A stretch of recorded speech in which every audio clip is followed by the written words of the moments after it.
Silakan baring terlentang dan kemeja dibuka. Suster.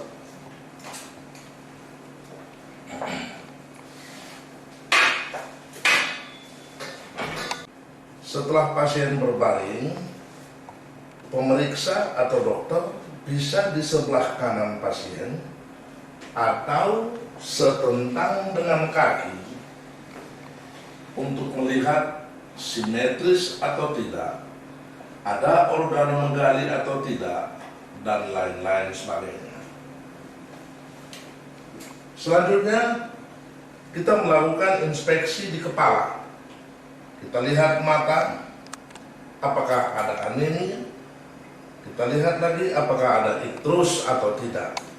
Kemudian pada leher, kita lihat adakah pembesaran, ada sesuatu pelebaran vena-vena.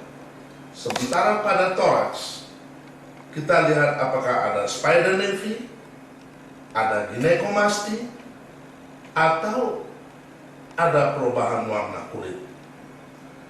Untuk abdomen, pada inspeksi pernapasan pasif, kita melihat apakah ada pembesaran organ, ada pembesaran abdomen, ada kaput medusae, apakah ada collateral vena, apakah ada striae, dan lain-lain sebagainya. Kemudian kita suruh pasien tarik napas dalam. Ya, pada saat pasien menarik napas dalam belum sampai akhir, bila pasien menghentikan pernapasan, tiba-tiba kemungkinan ada masalah pada pleura, subdiafragmatika, hepatobiliar, dan lain-lain sebagainya. Selanjutnya kita melihat ekstremitas superior, apakah ada palmar erythema atau ada white nail. Kemudian pada ekstremitas inferior kita melihat apakah ada edema pretibial. Selanjutnya untuk melakukan palpasi, maka kaki pasien akan kita fleksi di daerah lutut agar otot-otot perut relaksasi. Kemudian kita lakukan palpasi ringan dengan telapak jari-jari atau bagian datar dari tangan kanan di semua regio abdominalis. Pada palpasi yang dalam, kita melakukan palpasi dengan satu tangan kanan dan satu lagi dengan tangan kiri, jari-jari akan menekan. Kemudian kita akan meraba ada organ atau massa di abdomen. Kita akan menilai dengan jari telunjuk, kita menilai besarnya organ, pinggir organ, permukaan organ, kemudian ada pulsasi dan sebagainya. Selanjutnya kita melakukan nyeri lepas. Kalau kita sangkakan ada di abdomen ini inflamasi dan sebagainya, maka menjauhi daerah inflamasi, kita melakukan penekanan dengan kuat, kemudian secara tiba-tiba kita lepas. Langsung kita tanyakan pasien, di mana yang lebih sakit, apakah pada saat kita tekan atau kita lepas secara tiba-tiba. Selanjutnya kita melakukan pemeriksaan palpasi hati. Palpasi hati dengan tangan kiri di bawah torakal ke-12 setentang crista iliaca, agak kita tekan ke depan. Kemudian tangan kanan kita di daerah kuadran atas setentang dengan musculus rectus. Kita tekan ke bawah dan ke atas sambil pasien disuruh tarik napas dalam. Tarik napas, iya.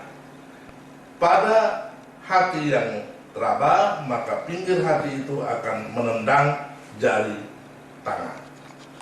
Kemudian untuk palpasi daripada ginjal, daripada limpa, tangan sebelah kiri di daerah toraks kita tekan ke arah depan, kemudian tangan sebelah kanan ini akan menekan ke bawah ke arah aksila. Pasien disuruh tarik napas dalam. Nah, pada limpa yang membesar maka akan teraba tendangan daripada pul limpa bawah ke tangan. Untuk perkusi batas atas hati, kita memulai perkusi dari linea midsternalis kanan, dari suara sonor sampai sonor memendek.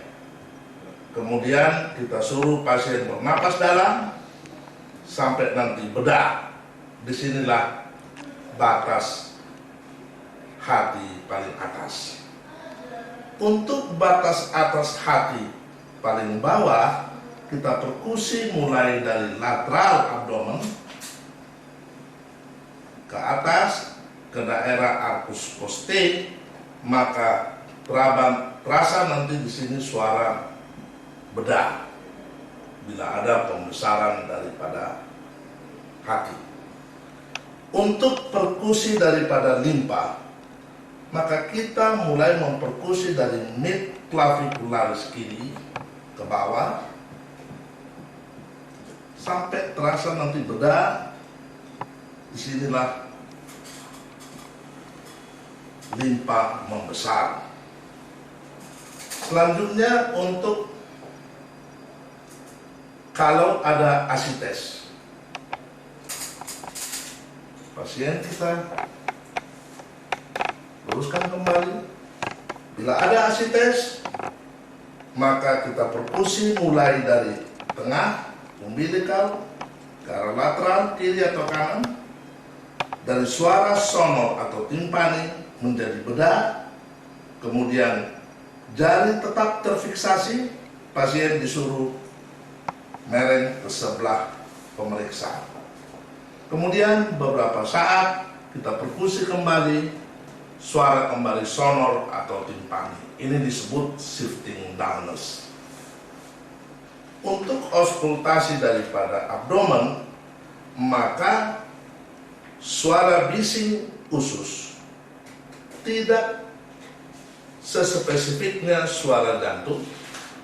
Ini kita auskultasi di semua regio abdomen, maka akan kedengaran bising. Kalau nanti bisingnya tidak kedengaran dalam tempo 3 menit berturut-turut, maka kita sebut dia hipoperistaltik atau ileus paralitik. Kemudian bila suara bisingnya sangat meninggi dan seperti suara metal, maka kemungkinan ada obstruktif ileus. Bila suaranya meninggi tidak seperti metal, maka mungkin hanya borborigmi. Ya. Jadi Bapak sudah selesai kami periksa, silakan pakai bajunya kembali dan duduk. Suster, silakan bawa. Waduh.